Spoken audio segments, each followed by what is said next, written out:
I have a few questions today. The first one is it always wrong to steal the relics of a saint? I'll return to that in a few moments.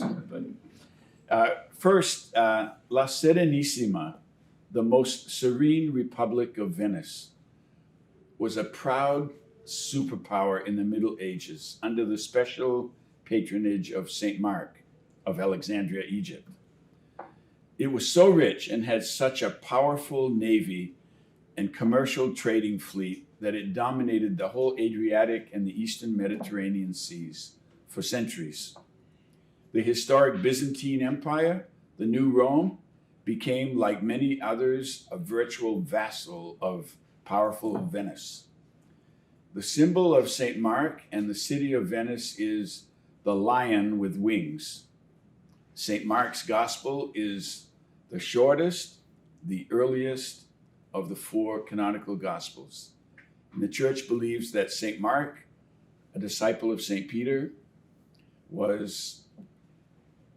he's much younger than St. Peter, that he heard all of Peter's sermons. And so what we get in the Gospel of Mark is St. Peter's, the distillation summary of all of St. Peter's sermons.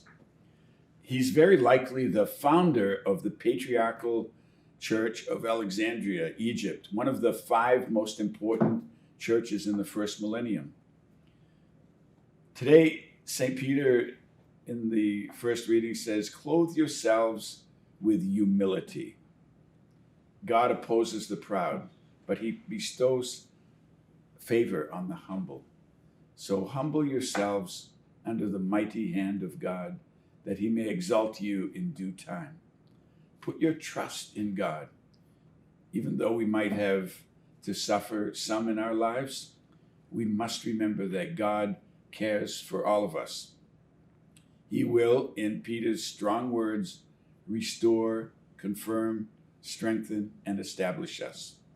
This tells us that God is a personal God who is not only available, but ready to intervene on our behalf. We need to trust him. That word trust is really important. Have you ever wondered what all this fuss is about divine mercy? We just celebrated Divine Mercy weekend, Sunday. One helpful way of appreciating the mercy of God is the ABC of divine mercy. A is to open yourselves right now to God's mercy by asking for his mercy in prayer. Second, so A, ask for mercy. Second, we must be merciful ourselves to others, those that we like and even those who are enemies. A, B, and C, we finally must completely trust in God. A, B, C, ask, be merciful, and completely trust in God, in Jesus. So back to, is it okay to steal a saint's relics?